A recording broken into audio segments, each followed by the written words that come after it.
TCP/IP protocol suite. Today, the TCP/IP protocol suite includes many protocols. Some of more popular ones are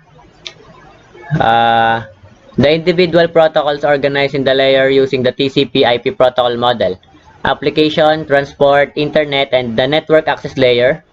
The TCP/IP protocols are specific to the application, transport, and internet layers.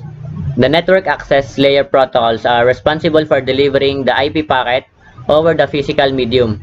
The lower layer protocols are developed by various standards organizations.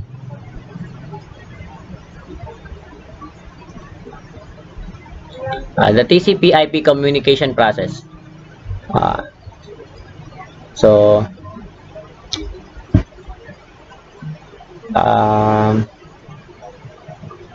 the animation begins with the web server preparing the hypertext markup language, or the HTML, as data to be sent.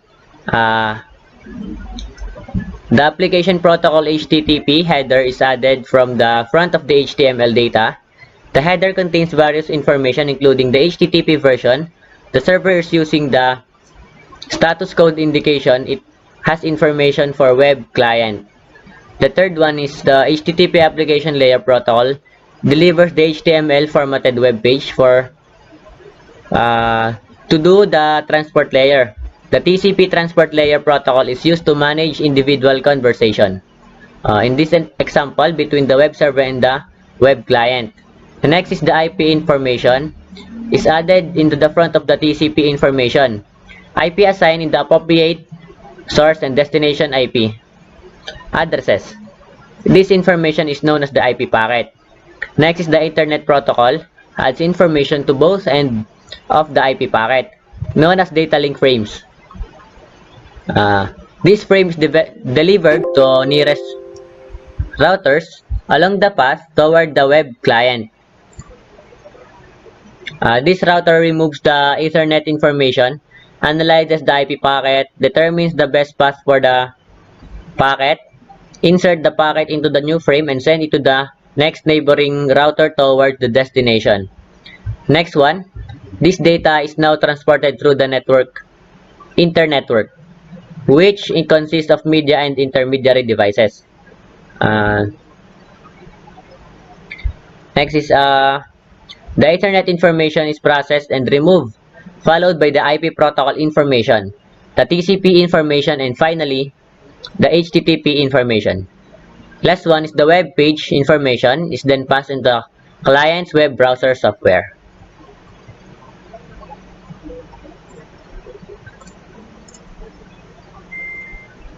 Open standards. Open standards encourage interoperability, competition, and innovation. They also guarantee that no single company product can monopolize the market or have an unfair advantage over its competition.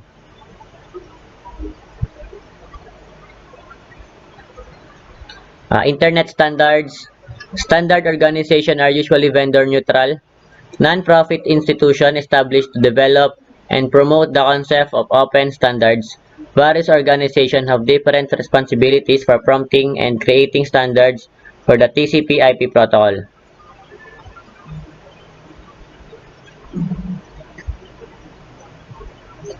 So, Electronic and Communication Standard Organization.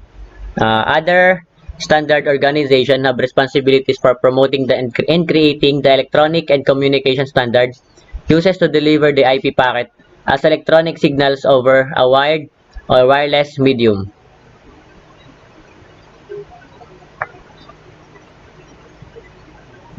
Reference models.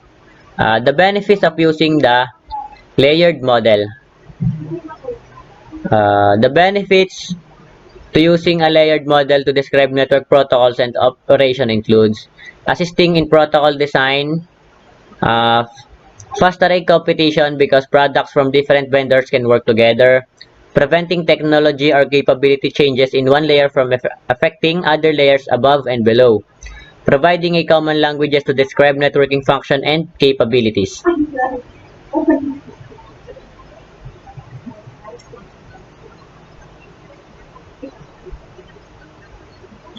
The OSI reference model. The OSI model provides an extensive list of functions and services that can occur at each layer. It also describes the interaction of each layer with the layers directly above and below. The TCP/IP protocols discussed in the course and structured around both an OSI and the TCP/IP models. The TCP/IP protocol model for inter-network communication was created in early 1970s and sometimes referred to as Internet model. It defines 4 categories of functions that must occur for communication to be successful. The architecture of the TCP/IP protocol suite follows the structure of this model. Because of this, the Internet model is commonly referred to as the TCP/IP model.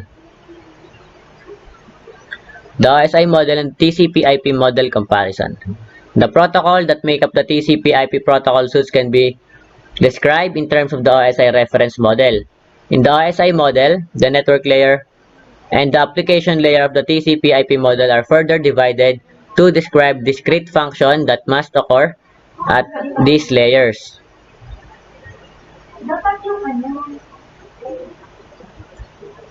So, data encapsulation, message segmentation. In theory, a single communication such as a music, video, or an email messages could be sent across a network from a source to a destination as one massive uninterrupted stream of bits.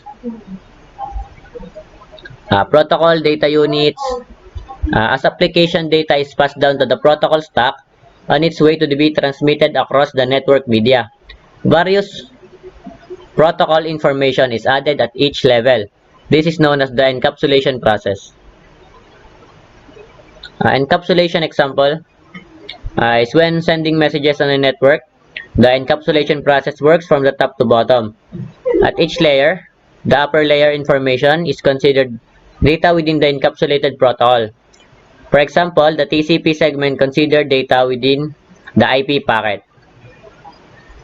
De-encapsulation. This process is reversed at the receiving host and is known as de-encapsulation.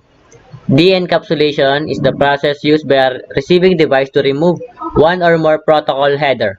The data is encapsulated as it moves up to the stack towards the end user application.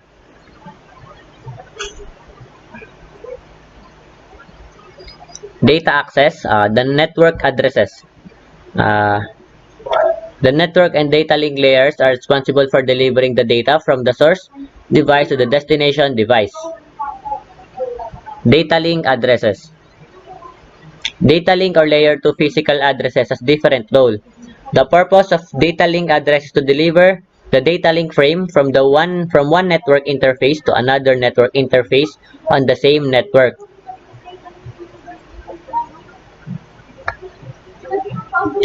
Device on the same network. To understand how devices communicate within a network, it is important to understand the role of both the network layer addresses and the data link addresses.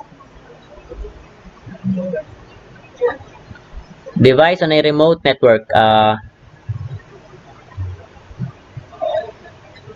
When the sender of the packet is on a different network from the receiver, the source of the destination of the IP address will represent hosts on different networks. This will be indicated by the network portion of the IP addresses of the destination host, and that is the role of the network layer addresses. So that's all for the summary of the chapter 3, and thank you.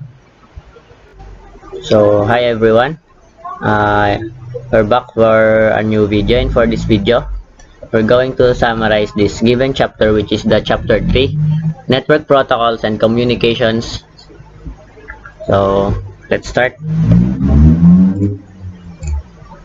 Rules of communication. For the rules, we have the communication fundamentals.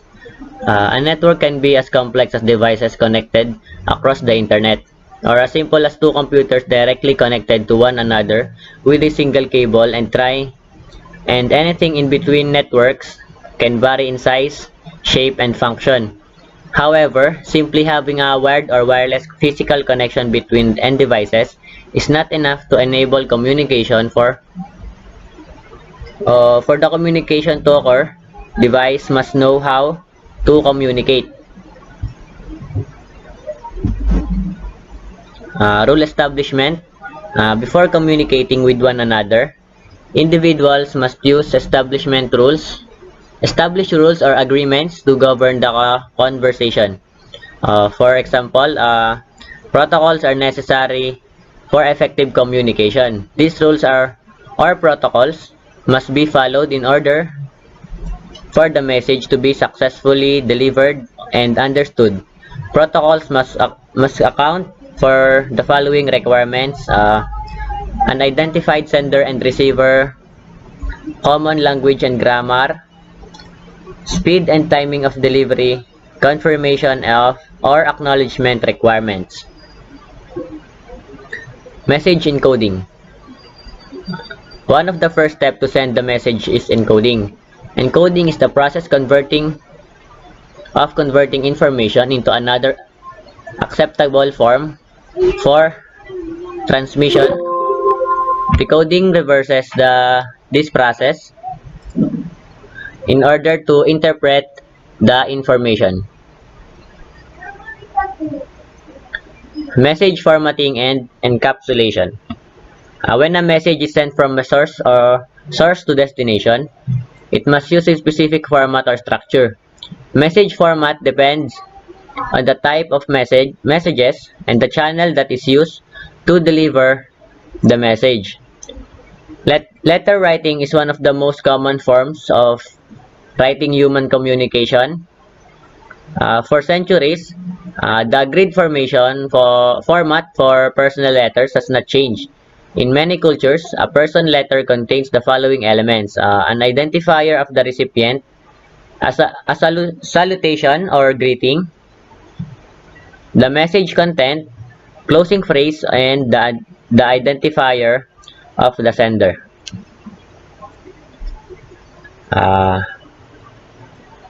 Message size. Another rule for communication is size. When people communicate with each other, the messages that they send are usually broken into smaller parts or sentences. These sentences are limited into size or what the person can process at one time. An individual conversation may be made up of many smaller sentences to ensure that each part of these messages is received and understood. Imagine what it would like to read a discourse if all appeared in one long sentences. It would not be easy to read and comprehend. So, the message timing. These are the rules of engagement for message timing. Access method, flow control, and the response timeout. For the access method, we have determine when someone is able to send message. If two people talk at the same time, a collision of information occurs and it is necessary for the two to back off and start again. Likewise, it is necessary for computers to define an access method. Hosts on a network need to access method to know when to begin sending messages and how to respond when collision occur. Flow control. Timing also affects how much information can be sent and the speed that it can be delivered. If one person speaks too quickly, it is difficult for the other person to hear and understand the messages. In the network communication, source and destination hosts use flow control method to negotiate correct timing for successful communication. While the response timeout is if a person asks a question and does not hear a response within an acceptable amount of time, the person assumes that no answer is coming and reacts accordingly. The person may repeat the question or may go on with the conversation. Hosts on the network also have rules that specify how long to wait for responses and what action to take if a response timeout occurs. Message delivery option. A message can be delivered in different ways, as shown. Sometimes when a person wants to communicate information to a single individual. At other times, the person may need to send information to a group of people at the same time, or even all of the people in the same area.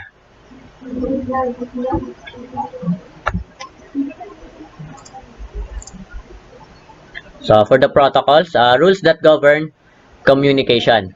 A group of interrelated protocols necessary to perform a communication function is called a protocol suite.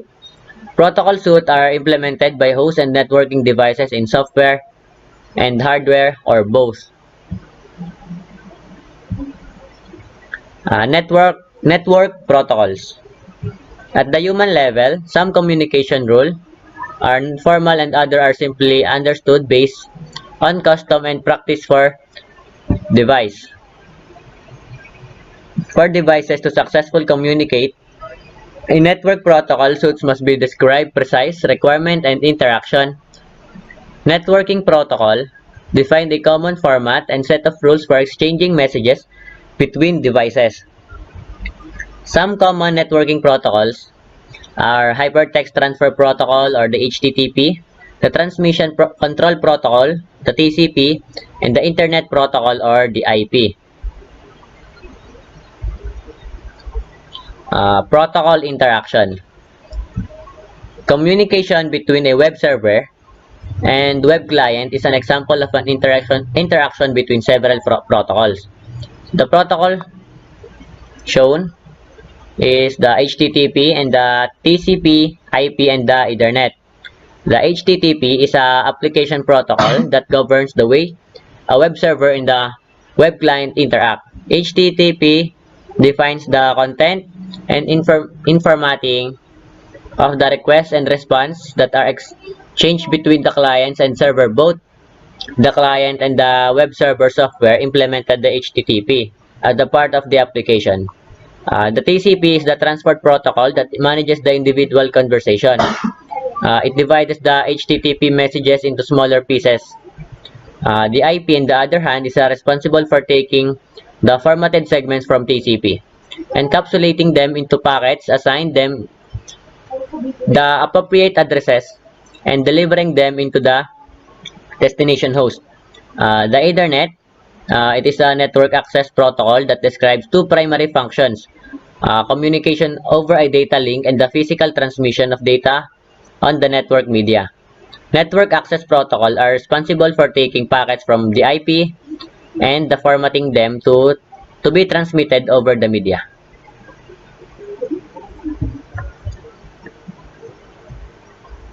Protocol suites. Protocol suites and industry standards.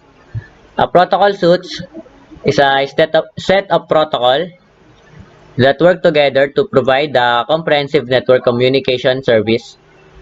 A protocol suite may be specified by a standard organization or developed by a vendor. Protocol suites like the first can be a bit overwhelming.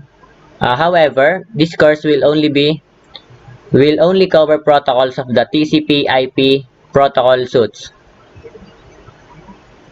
The development of TCP and IP.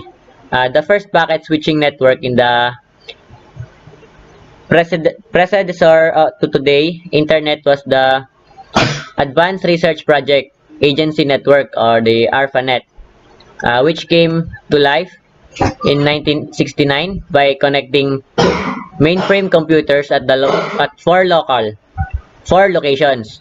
ARPANET was funded by the U.S. Department of Defense for the use of universities and research laboratories.